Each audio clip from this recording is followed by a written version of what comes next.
Hi and welcome to my latest video.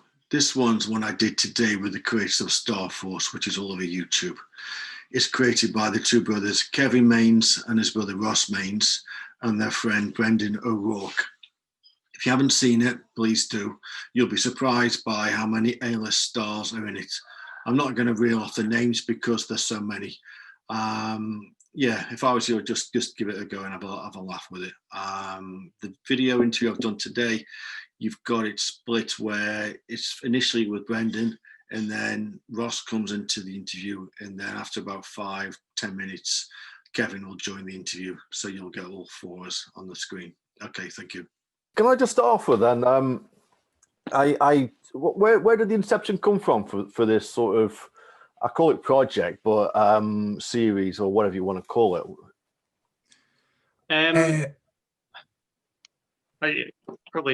Brendan, go ahead. So the lads had done a couple of kind of videos in a similar vein at the start of lockdown. LA Noir, which was an LA Noir sort of spoof thing, and another one called Robo Night, which is, I don't really know, a fantasy, sci-fi, something or other. I've seen it. So Kevin had, he got me involved with Robo Night. I played a dragon in that. And then he kind of said, listen, do you want to, because me and Kevin write together, and he asked me if I had any ideas. So the two of us came up with Star Force. And Stephen Cree, he was also in Robo Night. And he kind of just said, shall we, do you want me to ask James McAvoy? Because he's, a mate of his. And he amazingly said yes. And the whole thing kind of, went from there. I suppose that the idea itself was to, in lockdown, you can't have actors together. There's the chances of having a set or a budget are zero. So we wanted to lean into those limitations and see the funny side of them. And that's where all the the physical and the prop comedy and the just ridiculousness of two people who clearly aren't in the same room pretending they're in the same spaceship together, where that all came from. It's sparking in me because I've watched all three now. I mean, I know first one is about 5 minutes, second one is about 12-13 minutes. The third one is split into two parts, so it's about 12-13 minutes each, so it's 26. So you sort of made a rod for your own back there, Ross, because even you, Brendan, and Kevin, because you've doubled up every time. So does that mean the next one's going to be an hour? I would imagine so. Yeah, because I always get to. I don't think we really intended for them to get like that. It's just more and more people got involved, and I think Brendan and Kevin had to basically just write more basically. And before we know it, we basically made a small pilot. I think with part 1 and 2 and number 3. But where are you going to go from here then? I mean, does that mean you're going to continue with this? I mean, I know obviously with lockdown, we don't know where we're going to be in the next 3, 4, 5 months. Have you sort of got an end goal for this sort of thing, or do you want to just keep on going as long as possible? I've no idea, to be honest. I mean, this one's so close to Christmas. I think we're all just slightly already in holiday mode and just switching off. And we put out Star Force 3 Part 2, and we're just letting that kind of sit on the internet and do its thing. So I think we'll probably regroup in the new year. But I mean, from my perspective, I don't know about you, Ross, but when we put out the first one, I kind of thought this is a really funny standalone thing that is, quite good, and we're quite proud of it, and that's great. So I don't think we ever expected or assumed that we were going to do a second episode or a third one or a third part 2 one, and it's kind of happened like that with every episode. We kind of certainly I just kind of sit back and go, all right, that's great, we're done now. And it just has picked up more and more steam with each one. And can I ask you, Ross, if you don't mind? What's it feel like then to have all these like crazy sort of A-listers involved in such a project like this? It's really it's really surreal to say the least. You know, I'm used to just making videos myself. Like I'll basically just be in it and, you know, do everything else. But yeah, to have like all these A-listers involved, it's really it can be it's at the start it was quite overwhelming, and it was quite nerve-wracking to send them the videos, because you know, all right, James McAvoy is going to see this, or Sam Hewins is going to see this. And then you get people like Mick Foley involved as well, and it's just like, this is like, you know, I'm just waiting for the simulation to end and I wake up or something. But yeah, it's really surreal, and you don't really get used to it in a weird way. You're kind of, it's like, yeah, I don't know. I can't really put it into words other than it's just really, it's mad, and I still think I'm in a simulation. To be honest, I'm still waiting. It's like you're seeing it on Jimmy Fallon and things like that, and you know, and journalists like yourself are kind of getting interested in it as well, and it's just a really mad experience for me, is in particular, because like I've not even got my foot in the door in the industry, so to speak, as well. So Yeah. it's a really unique opportunity to be involved in it whatsoever. So it's mad. And it's good that, you know, it has given the opportunity in lockdown and all this COVID stuff. It's given the opportunity, you know, and you've sort of not rested on your laurels. You know, I know you're obviously working still, you know, but obviously for something like this, it's, I wouldn't say a stepping stone. I would say it's like a rocket up the backside, not well in a good way, to get you to, you know, to that stratospheric sort of area where you're dealing with all these guys, and it's going to give you open so many doors for you.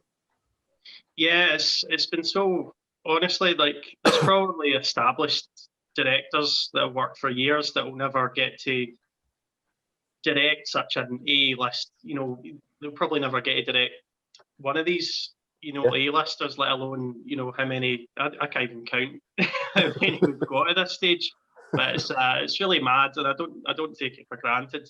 As to what it will do for the future for myself, I don't know. It could do nothing. It could do everything. But even if it does nothing, you know, I've said before, I'm completely happy with it, because the experience alone of and the opportunity to do this has been mad. Not just for myself, but for all of us. It's been amazing. Here comes Kevin. Kevin's coming in now. So. Cool. There it comes.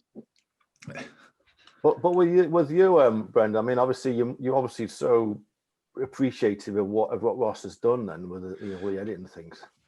Oh man, like, so Hi, Ross, how you doing, Kev? Hiya.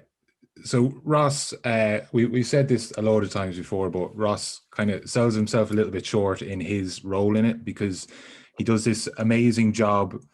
Obviously, the two guys, Kevin and Ross, they edit the episodes together, but before that, in getting the right, you know, takes and the right shots from the actors, it's a case of we send them over the script, and we also send them over a breakdown of just their lines and the bits of action that they need to do.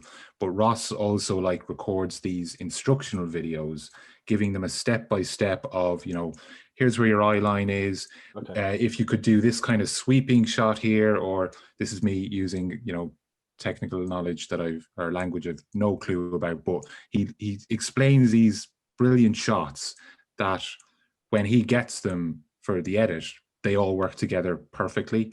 And that's like the massive key to the whole thing, that the work that Ross puts in with the setup and the preparation in it all is what makes the payoff worth it in the end. Because it must be quite hard though, doing it remotely, Ross, because obviously you're going to get the edits, you know, sent to you, but do you sort of go back to, say, James or to Florence and say, this hasn't worked, this is crap, or whatever, you know, could you do it? And you know, it must be quite awkward. I mean, you may have to ask Kevin to do it, or Brendan to do it sometimes. I don't know. I mean, it depends how well you know the guy, so.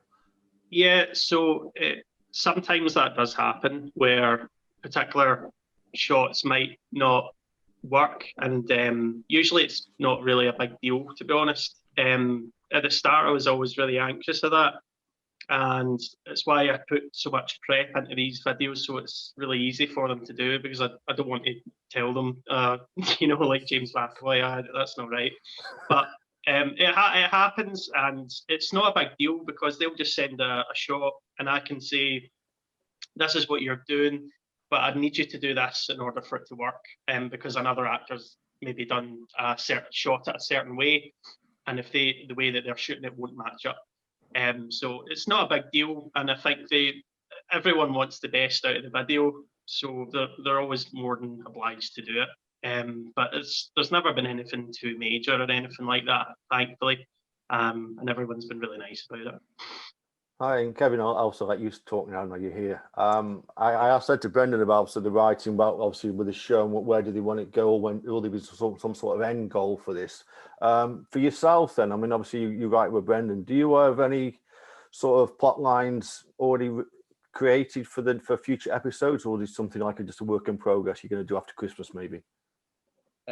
Yeah, I mean, there was no plan whatsoever the entire time, so we definitely don't have any plan for the future. We didn't know what we were doing as we were kind of going along. We were just kind of like writing it as we went, and trying to see what happened at the end of the last episode, and then kind of going, what could happen next, and it's it's not like we planned down the line. The only one we did plan was the last one. So we did sit down and we're going to write 2 parts for this one. So that's the only kind of plan that we done. But in terms of like the future and all that, no, we've not really.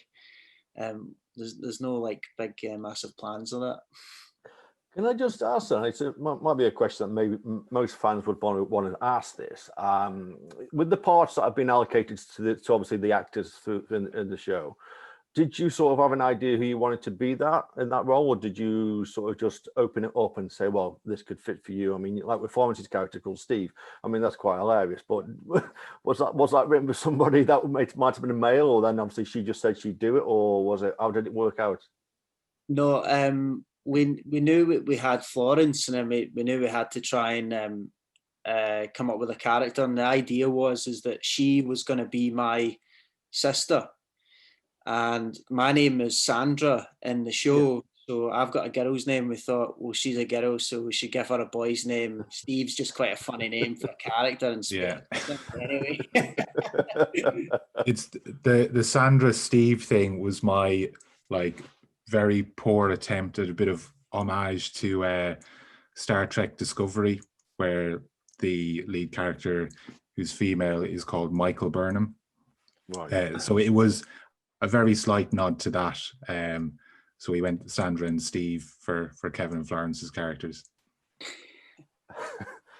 And with you, Ross, did you have any idea, ahead of when you were, doing the last one, the episode 3, that you had all these guys involved straight away? And then did you know that it was set in stone, the sort of the script, or was it going to be tweaked as it was being filmed? No, it's usually always, the script's always solid every time, so it's always set in stone. And it's basically, as Kevin and Brendan are saying, once they know people who are interested in doing Star Force, they'll kind of write around and write characters that they think they would be really good at playing. So yeah, we pretty much there's always there's things added, obviously, from actors doing ad libs, things like that.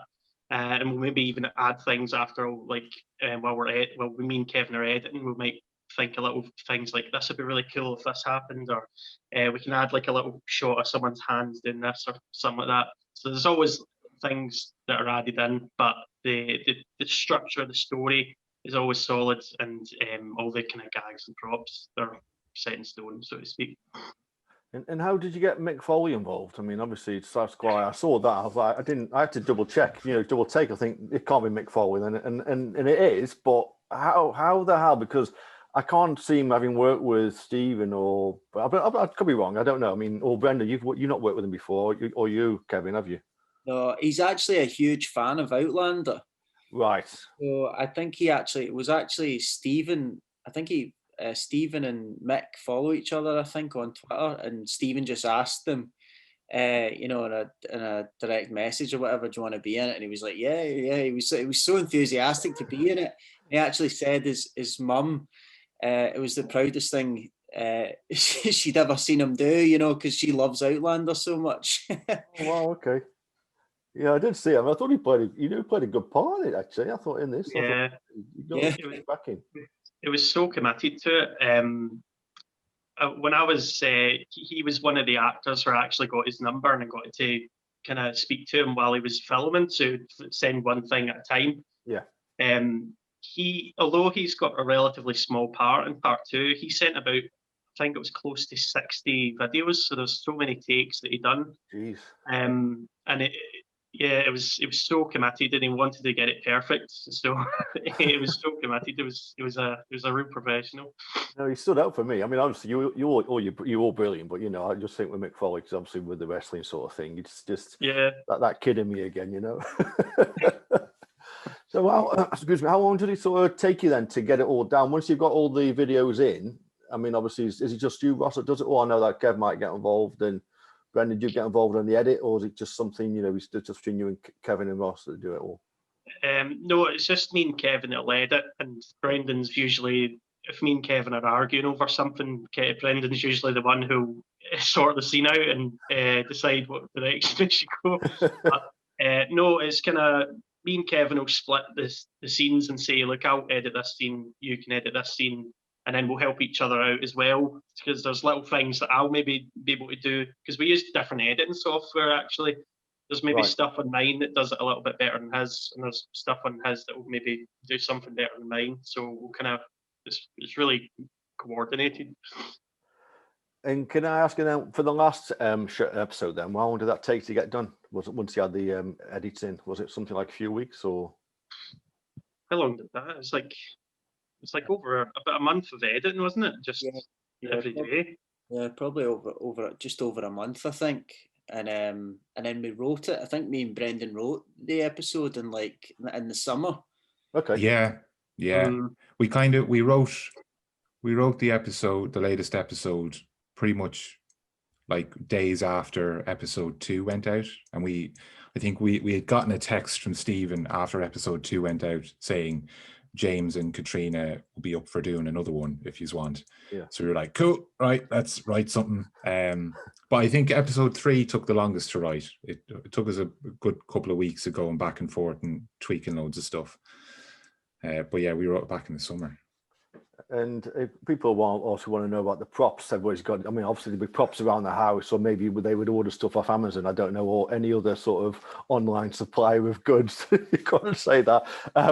But, you know, I mean, obviously some of the improvisation, some of the props used is beyond. I mean, it's up there in the stars. I mean, obviously it's just hilarious. But what's, out of the ones you've done, which prop sort of makes you laugh the most for each of you? I know it's probably a daft question to ask, but, you know, I mean, which prop to you is the most ludicrous or daft that you've?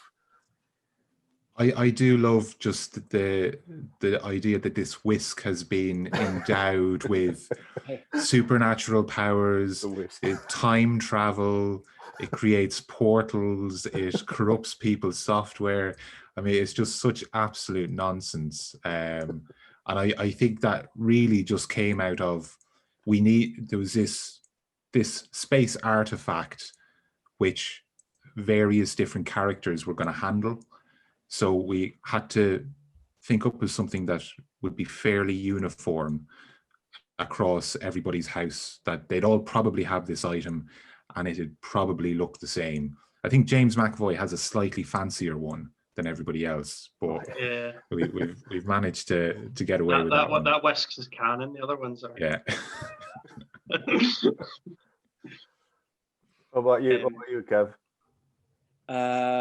I'm not really sure, actually. I think I'd probably say the whisk as well. I think one of my favourite things, though, is just Brendan's visor that he wears. Yeah. The headphones, yeah. Oh, they have headphones there? No. Yes, yeah, the very ones. Just do a quick, there we go. Easily done. What about you, Ross? I mean, The personally, the one that makes me laugh the most is there's a scene where they're in number 2 where they're all in jail and they just use oven grills as jail bars. Yeah.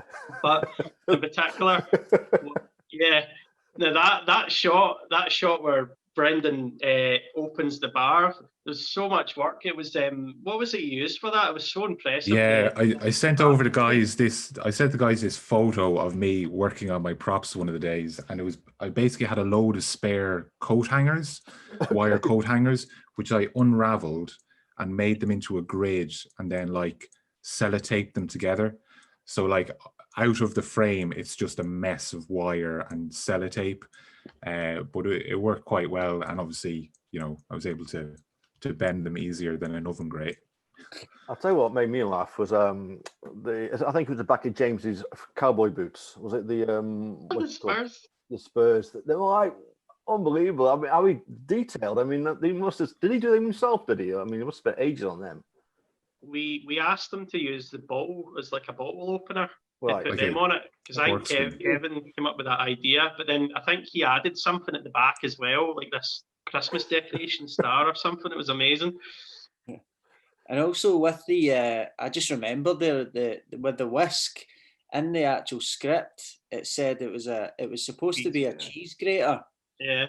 And then the first, I think it was Teresa Palmer. She was the first person to film, and she got in touch and said, "I don't have a cheese grater. So yeah, just use a whisk." Right. So then we were like, all right, okay. So then we had to go and tell everyone else, by the way, you can't use a cheese grater. You have to use a whisk now because she's already filmed with a whisk. don't get that in Hollywood. And the budget, you know, like I say, budget zero. You know, it's all free time, and you know, and everyone's bored and just doing something, and this will inspire. Maybe people won't have the book of list, you know, list of names like you guys have all got, you know, and all the contacts that, you know, maybe James will have, and so on and so on. But it will inspire a lot of, you know, young filmmakers, you know, like yourself, Ross. You know, you didn't have any foot in the door before this, but you will now, and obviously it's by being tenacious, you know, and maybe with your brother as well. But obviously it's led to where we are now, you know, and the future is going to be bright for you. But it will inspire a lot of younger kids, you know, that it will be, but it'll inspire a lot of younger kids, you know, or people at college or whatever, that they can do it. It just takes time and effort. It's not something you're going to do like that. It's not going to be like a 5-minute job. You've got to do it in work, you know, do it over months, and it will work. So it will inspire a lot of people. So, you know, kudos to you. Well, all three of you, but especially you, Ross, because obviously it's your first sort of, you know, I don't know, venture into that sort of world with dealing with these clowns. I mean, these super actors. Your words, not mine. No, you're far away from me, so that's fine. But no, I mean, do you? But for yourself though, Ross, do you? What would be your ideal sort of next step after this? I mean, I don't know. I'd like to. You get a foothold in the industry in the future, and hopefully this, as you say, will be like a stepping stone or a boost into that. You know, I can happily continue making Star Force. You know, to be perfectly honest. And with you, Kevin and Brendan, I mean, who have you got lined up, or can you not say for a future maybe episode? Have you got sort of an idea who or have you spoke to, like, and James said, can you get Charlize Theron involved? I'll be there. No, we don't really know yet. We don't know anything yet about the next one or anything like that. So just fingers crossed, we'll kind of see what happens next, I guess. And would it be a case of, you know, you just sort of put your heads together and then send it out to say with Stephen Queer as well and say who we could invite?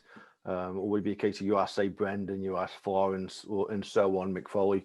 Would you open it up to them guys as well, say you've got any suggestions for people that might want to get involved in something like this? I guess the first thing is just making sure that, you know, everyone that's already in it, like the main crew, actually can do it again, because I think, you know, stuff's going to start opening up again, and people will start working, and they are Hollywood stars, you know, so they're not going to have any free time anymore. They'll be like, guys, you know, we've done our bit now, you know. It might just need to be like you know, many episodes with Sandra and Angus and the AI. I'm stolen now, so I don't know if I'll be able to be in it, actually. Well, no, I was going to ask you because, like I say, some of the main characters, if they, you know, they do get offered, well, not off, if they do get, will be offered work, and they are offered work. If, say, one of them can't do it, would that be end of this sort of thing, or would you sort of try and get a miraculous replacement in for, say, Stephen? Because I know Stephen's doing Discovery of Witches at the moment still. Would that be a case you just got somebody in to sort of transport into that position and be like a different character completely, or? I don't Could know. do, yeah. I mean, in an ideal world, we'd want to keep the original cast together, but yeah, I mean, like in a world where whisks are magic, anything can happen, I suppose. So yeah. I mean, we have options, but yeah, I suppose we just need a good old regroup in the new year and figure out what exactly we're doing with our lives. Yeah. And for you, Kevin, as well, and even you, Brendan, how do you write it then? Because obviously you're not together, or you're not in the same part of the world. Was it a case just backwards and forwards, or was it over the phone, or by email, or was it by phone? Sorry. Bit of both, wasn't it? Yeah. Me and Brendan were already. Me and Brendan had been writing stuff for a wee while. You know, we wrote like a feature film, and then we wrote like a sitcom thing and a few other things. And so that it's just really easy, even over Zoom and stuff like that, just to write stuff. And yeah, it was kind of over Zoom, and then like Brendan go away and write a wee bit, and then he'd send me it over, and then I'd go away and write a wee bit, and then it would just kind of happen that way. And for you, Brendan, was that a case of do you like working via Zoom, or would you prefer being in the same room as Kevin?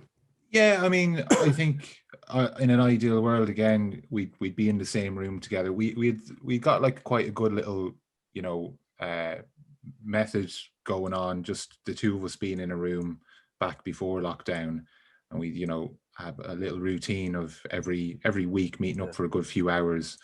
But I mean, Zoom works. We tried to, I don't know, Final Draft has some sort of like online collaborative thing going, which we tried to get working and it didn't work. So we were just using Google Docs and then pasting it in. But yeah, no, it worked, and it's you know, it's not as good as being in person, but you know, it still does the job. Yeah, the reason I asked is because obviously that's the way forward. I think now it's all Zoom. You can't sort of be in the same room, and if it can work for, say, guys like yourself who've written together, together, you know, together in the same room before, and now you're using Zoom and it's working for you guys. So it's you know, it's paramount that it's testament that it is working and it can work. Exactly. Yeah, I think it helped that we had the experience of doing it in real life together first, so it just kind of translated over quite easily. Okay. And one last question then. I take it Stephen said he was going to pop in, but I don't think he is now. So he's obviously busy doing his press ups or whatever. So if he was here, what would you say to him? Because he was going to come in and say something to you, Kev, but I don't know. What would I say to Stephen? Yeah, he will see this, obviously. So. Probably just say hurry up and get some more Hollywood.